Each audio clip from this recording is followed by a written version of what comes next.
بسم اللہ الرحمن الرحیم۔ السلام علیکم ورحمۃ اللہ وبرکاتہ۔ الحمد للہ رب العالمین والصلاة والسلام علی سید المرسلین محمد وآلہ وصحبہ اجمعین، اما بعد۔ حاضرین و ناظرین، یہ درس نمبر 2080 ہے اور آج سورہ حدید کی 2 آیتوں کی تلاوت اور تشریح کی جائے گی، آیت نمبر 8 اور 9۔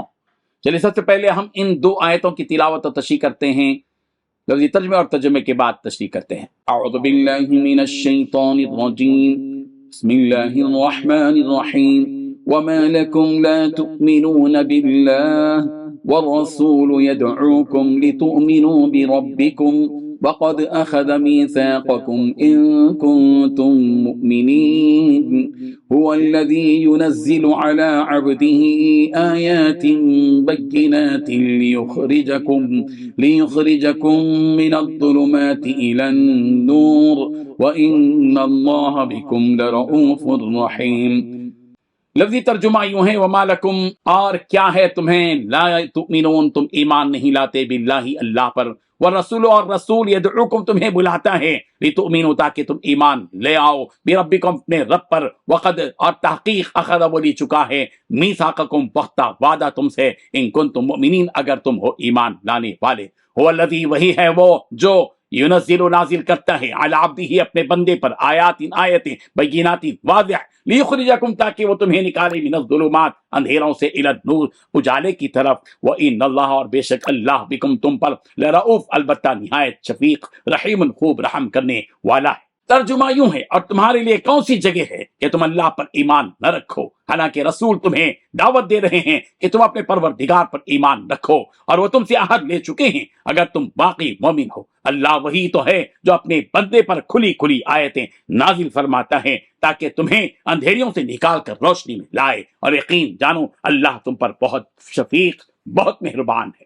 ان 2 آیتوں میں 5 باتیں بیان کی گئی ہیں۔ پہلی بات، تمہارے پاس کون سی وجہ ہے کہ تم اللہ پر ایمان نہ رکھو۔ دوسری بات، حالانکہ رسول تمہیں دعوت دے رہے ہیں کہ تم اپنے پروردگار پر ایمان رکھو۔ تیسری بات، وہ تم سے عہد لے چکے ہیں اگر واقعی تم مومن ہو۔ چوتھی بات، اللہ وہی تو ہے جو اپنے بندوں پر کھلی کھلی آیتیں نازل فرماتا ہے تاکہ تمہیں اندھیروں سے نکال کر روشنی میں لے آئے۔ پانچویں بات، یقین جانو اللہ تم پر بہت شفیق، بہت مہربان ہے۔ بزرگان محترم، ان آیتوں میں مشرکین سے خطاب کیا جا رہا ہے کہ تم نے اللہ پر ایمان لانے کی وجوہات تو جان لی کہ کیوں اس رب پر ایمان لانا چاہیے، لیکن اس کے باوجود بھی تم لوگ ایمان نہیں لاتے، آخر اس کی وجہ کیا ہے؟ تمہارے پاس ایمان نہ لانے کی ایسی کون سی دلیل ہے کہ جو ان تمام دلائل کو رد کرتی ہے؟ یقیناً تمہارے پاس ایسی کوئی دلیل نہیں ہے، بس تم اپنی خواہشات اور مرضیات کے پیچھے بھاگ رہے ہو، جبکہ تمہیں ایسا نہیں کرنا چاہیے، اس لیے کہ یہ رسول تمہیں برابر اس رب کی عبادت کی دعوت دیتے رہے اور اس کی طرف بلاتے رہے، شرک و کفر سے تمہیں روکتے رہے، اچھائیوں کا حکم دیتے رہے، برائیوں سے منع کرتے رہے، اور اس لیے بھی کہ جب تم صلب آدم میں تھے تبھی اللہ تبارک و تعالیٰ نے تم سے عہد لے لیا تھا کہ تم اسی رب کی عبادت کرو، بت پرستی، شرک اور کفر سے بچو۔ تم نے وہاں تو اس بات کا عہد کیا، کہا گیا تھا الست بربکم، کیا میں تمہارا پروردگار نہیں ہوں؟ تم نے کہا تھا بلا، ہاں، لیکن جب دنیا میں آئے تو اس عہد کو فراموش کر ڈالا۔ اگر تم پکے مومن بننا چاہتے ہو تو اپنے اس عہد کو پورا کرو اور اسی رب کی عبادت کرو، اور یہ پیغمبر جو تمہیں کہتے ہیں اس پر عمل کرو۔